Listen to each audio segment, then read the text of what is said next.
readers, reviewers, countrymen, lend us your ears.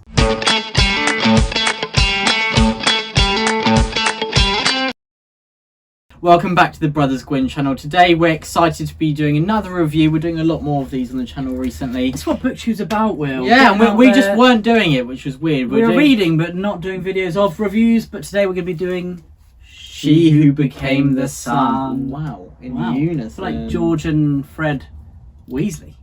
Wow. So this is the first instalment to a series, the debut by Shelley Parker-Chan, which came out probably 3 weeks ago from when you're watching this. Not long ago. And it has since then become the #1 Sunday Times bestseller, which is so a huge round of achievement. applause to Shelley. Woohoo!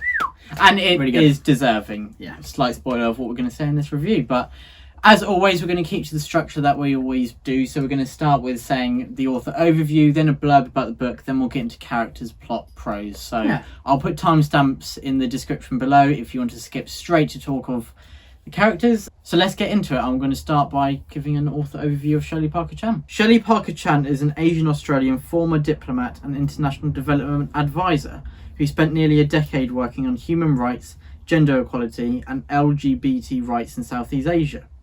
Named after the Romantic poet, she was raised on a steady diet of Greek myths, Arthurian legend and Chinese tales of suffering and tragic romance. Her writing owes more than a little to all three. In 2017, she was awarded an Otherwise Tiptree Fellowship for a work of speculative narrative that expands our understanding of gender. Her debut historical fantasy, She Who Became the Sun, which is book 1 of the Radiant Emperor series, is forthcoming and is now out. And is now a #1 Sunday Times bestseller. So let me just read a quick blurb then of She Who Became the Sun. Can she outwit her destiny and rise as high as she can dream? In a famine-stricken village on a dusty yellow plain, a seer shows 2 children their fates. For the boy, greatness. For the girl, nothingness. In 1345, China lies under harsh Mongol rule. For the starving peasants of the Central Plains, greatness is only found in stories. The Zhu family is mystified as to how Zhu Chongba, their 8th-born son, will achieve his lofty future. But for a daughter, no matter how clever or capable, an early death would be no surprise. Yet, when a bandit attack orphans the 2 children, it's Zhu Chongba who dies. Desperate to survive, his sister steals his identity to enter a monastery. There, disguised as a male novice, Zhu learns she can be ruthless to avoid her fate. But when her sanctuary is destroyed, Zhu is cast back into the war-torn world.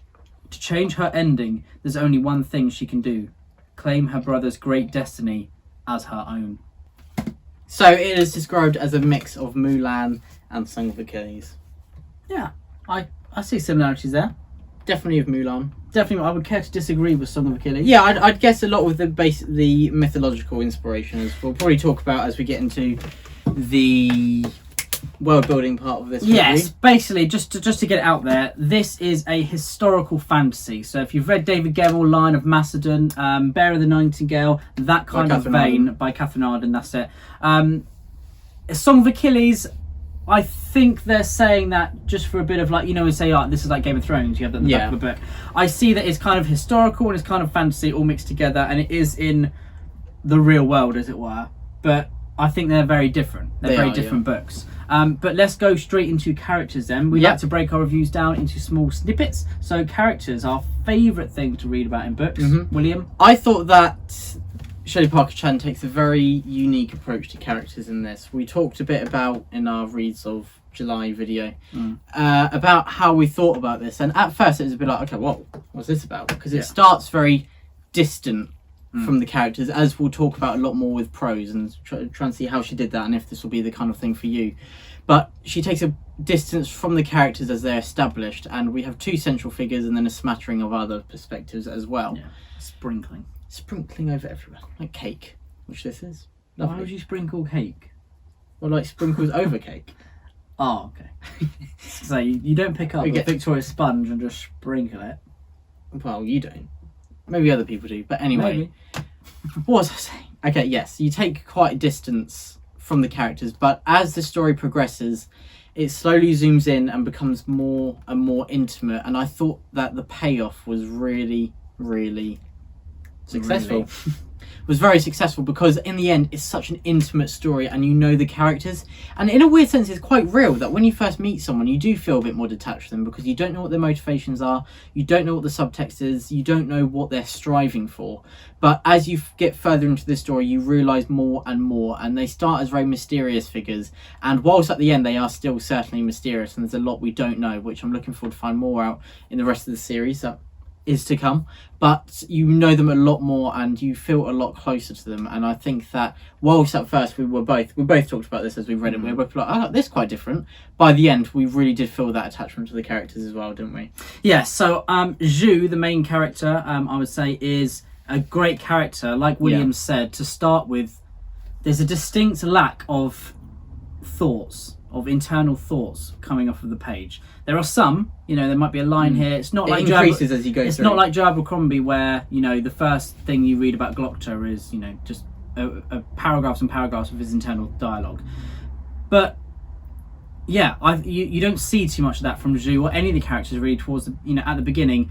And the more you read, the more comfortable you feel with the character. You feel you know them, and then they really surprise you at the end. I was shocked. After I finished, I was like, that's my favourite all the time. So yeah, the characters shock you, and I really like that. And it definitely has that historical fiction flavour. You know that I love reading historical fiction, and I'm a glutton for history and for learning. And I felt like I was reading, enjoying, and learning all at one in this.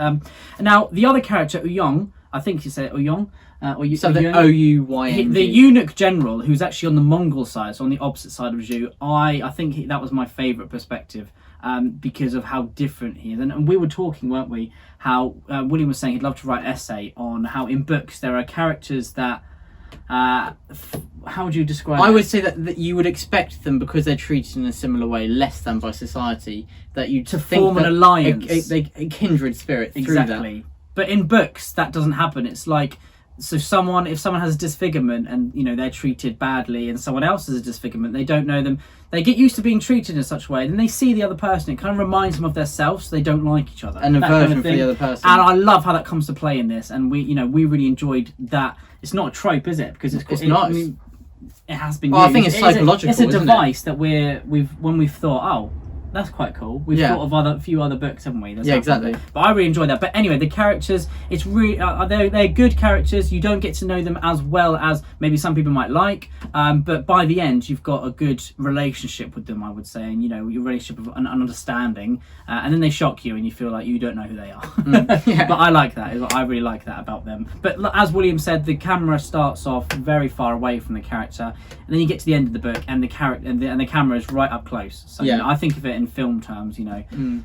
where you get much more intimate with the characters, and you know their desires and all that kind of stuff. But they're well formed, they're fleshed out 100%, aren't they? And they are unique characters in a world that is, this is a unique book, 100%, I would say. There's unique. Many things that are different, which we will talk about further on in this review.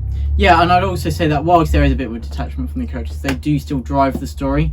They are the figures that hold the key themes of this story in place. The themes of duty, identity, reputation, that desire for glory or revenge, and their motivations are at the heart of the story. And you have, as we'll talk about in plot, there is the overarching plot, but it's really driven by these individual characters acting within that. Yeah. And I think that's us about characters. We've really enjoyed the characters. It was very different. This is something, maybe it might be stepping a bit outside of your comfort zone at first, but definitely power on. And I think it really does have a great payoff. Yeah. And now we'll talk about what's the next bit. Plot.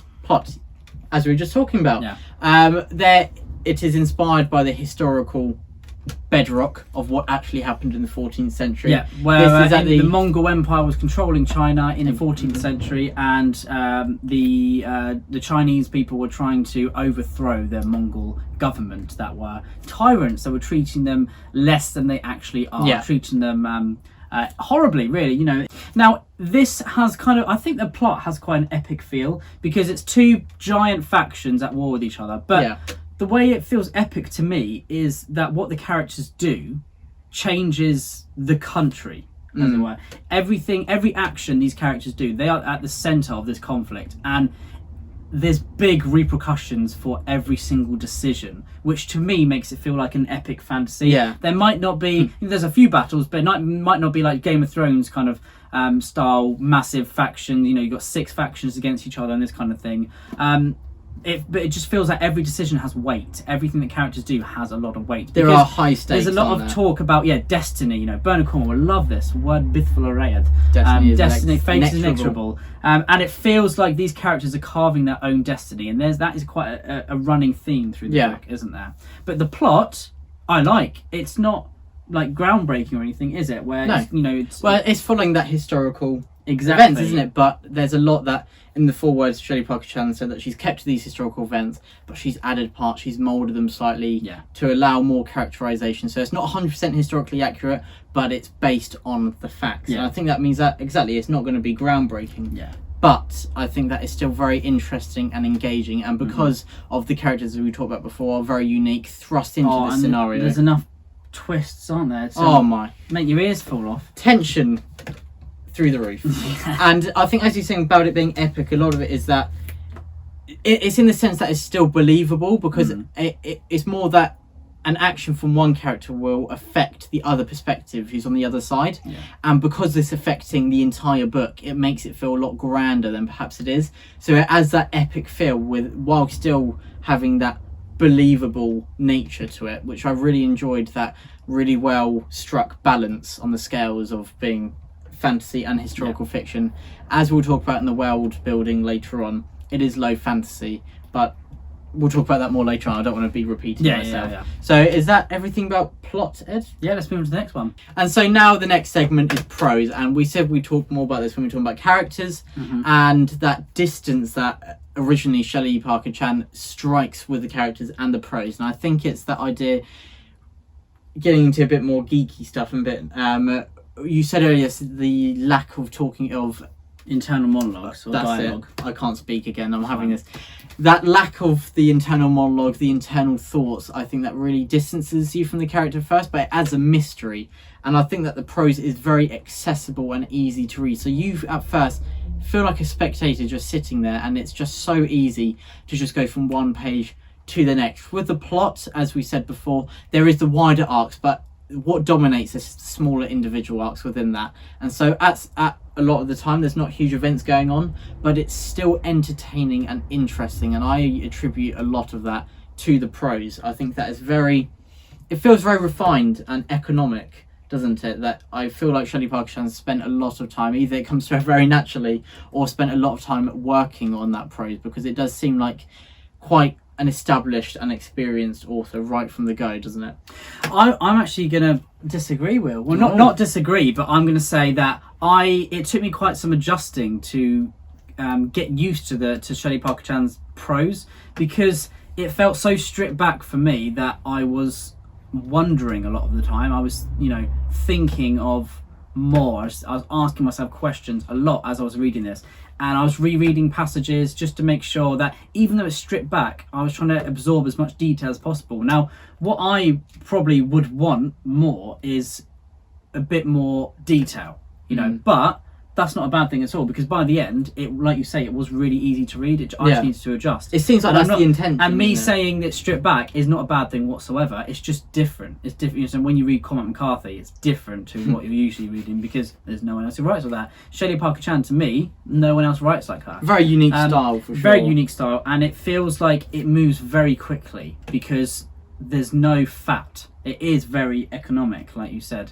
And it is a well-oiled machine, I think, and it's not like through novice writing whatsoever that you're wanting more detail. I was anyway. It was through Shelley Parker Chan doing a good job of creating mystery and creating a world, which we'll talk about in world building in a minute, that left you wanting more, which is very positive. When you eat a meal, you want more. That's good, isn't it? So yeah. And by the end, I was, I finished it this morning. I stayed up really late last night so I could just keep reading, and it was so easy to read. So I really enjoyed it. And as I read books, I find myself, as I'm an aspiring author, I write down phrases that I really like, phrases that I think are, exceptionally beautiful, or like you say, really economic. And I was writing down a lot of She Who Became the Sun, almost whole chapters. So there you go then. So I really enjoyed the prose.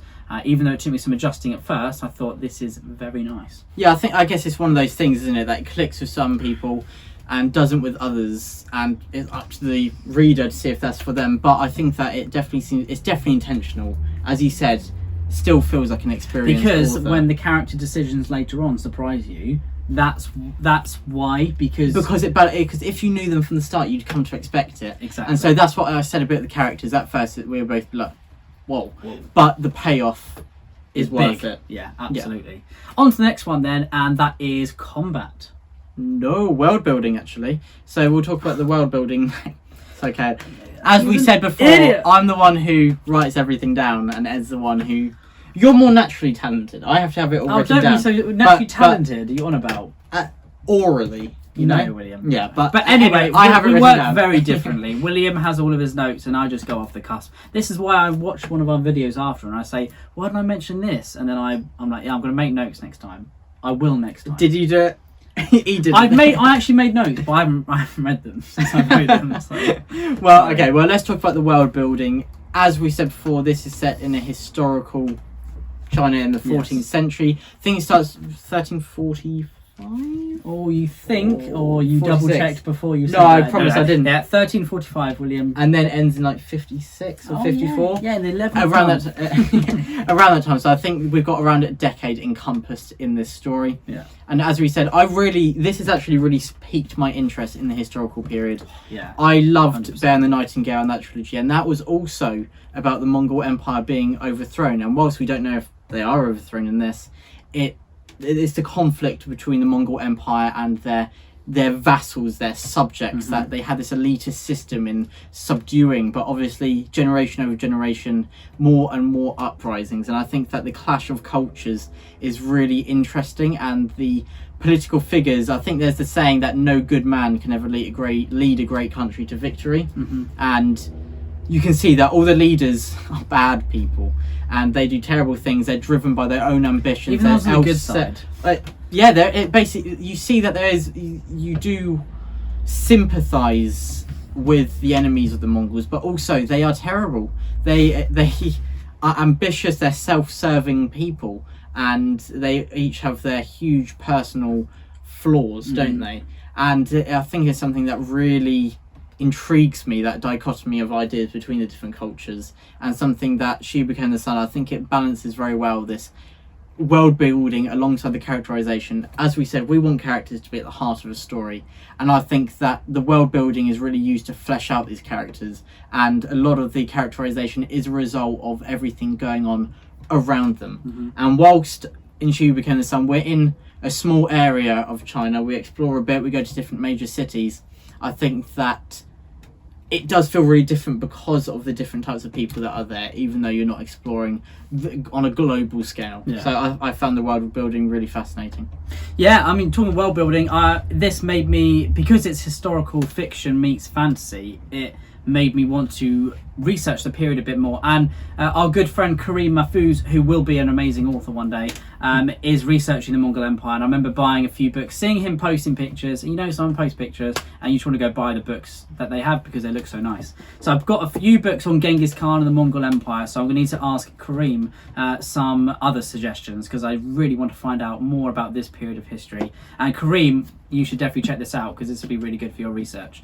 Now, I like the world building because I like historical settings. It is very low fantasy, so it doesn't feel like it's China with massive dragons or anything. It feels realistic all of the time. Yeah. Again, it's similar to the prose. I just wanted more. Now, when I read a historical setting and a fantasy setting as well, any world, I want to feel the maximum level of immersion. I want to, when I read it, I want to know exactly what this culture is like. What food they eat, what their routines are, what makes them tick, that kind of thing. And I'm used to reading Christian Cameron, who provides all of that detail. That's why I like him so much, because I'm an absolute geek when it comes to these small details. And it's not like book changing stuff, it's not plot changing stuff, but it's stuff that I like to feel is immersive. You watch The Lighthouse, directed by Robert Eggers, that's immersion I like to watch.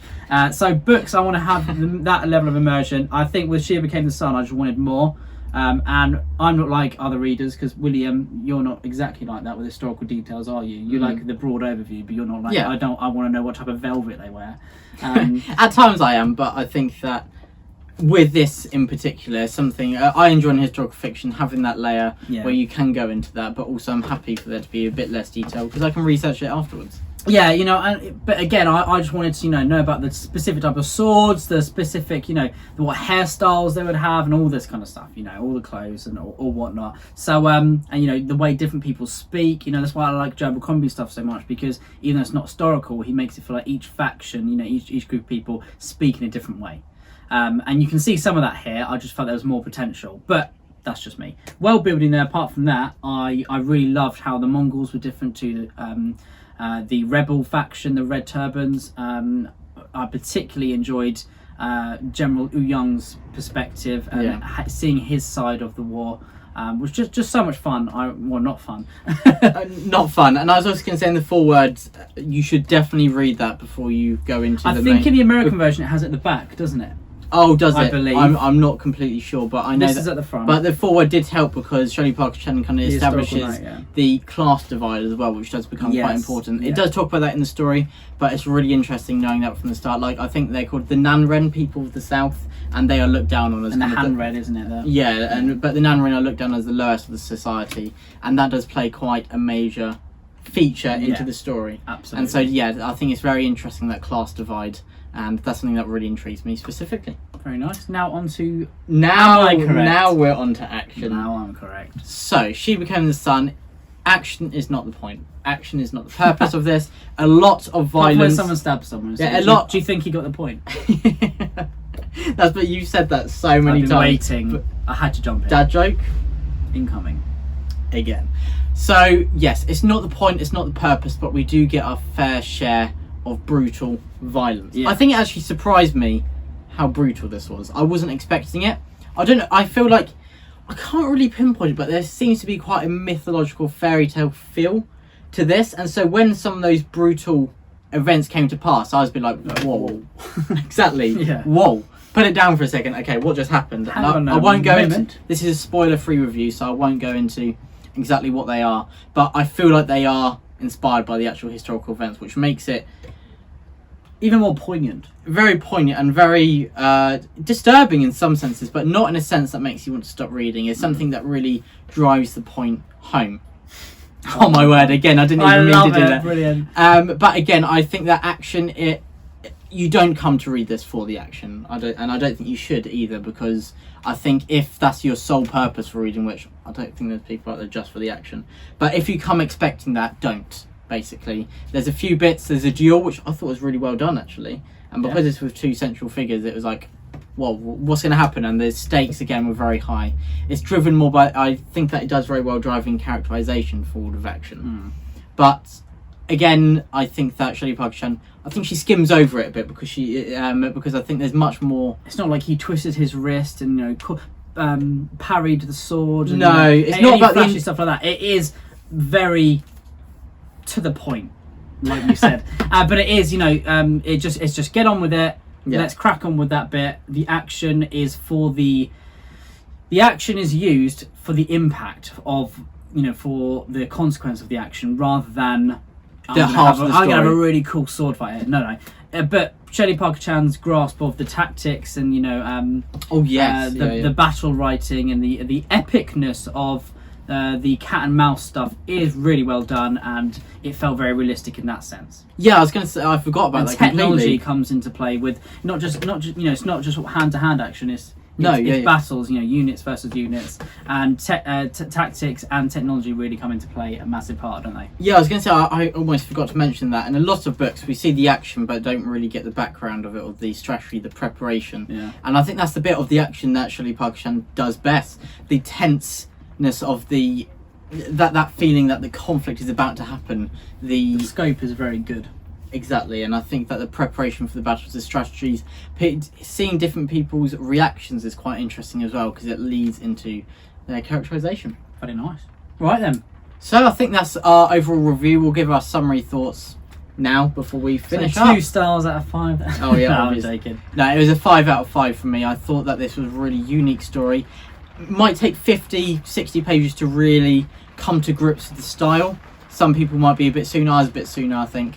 But I really enjoyed that really different feel, and it is very unique. And I think that if you do push on with this, it's got something for everyone. Yeah. It balances themes very well. It does battle with a lot of very relevant themes to today, but in a way that's quite understated, and I thought was quite subtle as well. It's not the character that every single... Oh, we're having a bit of rain. Oh, typical England, no surprise. August. And it's raining again. Sick of But it. yes, I think that whilst those themes are very prevalent, it's not the character bringing them up every line. Shelley Parker Chan knows that that is the focus, and knows that the reader knows that. I think there's a very good relationship between the narration and reader. Yeah, and if you do like Song of Achilles, check this out, because you will enjoy the mythology behind it, you'll enjoy the history, and you will enjoy the characters, because Shelley Parker Chan, she campaigned for gender rights, for equal rights, and she has characters here who go against the grain of what we're used to reading what in society fantasy. expects as Exactly.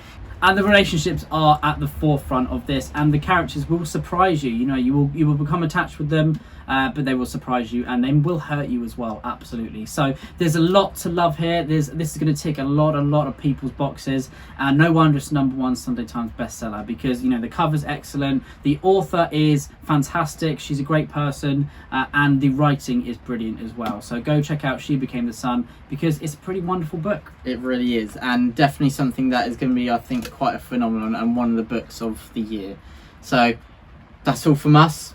I hope you've enjoyed this review. Not that we've been harking on too long about it. We really enjoyed It's it. only been 7 hours, so we're all right. So we hope that you enjoyed, and that you might give She Became the Sun a go, or that you valued our thoughts if you have read it, and maybe we mentioned a few things that you might not have picked up on. Hopefully, maybe, potentially.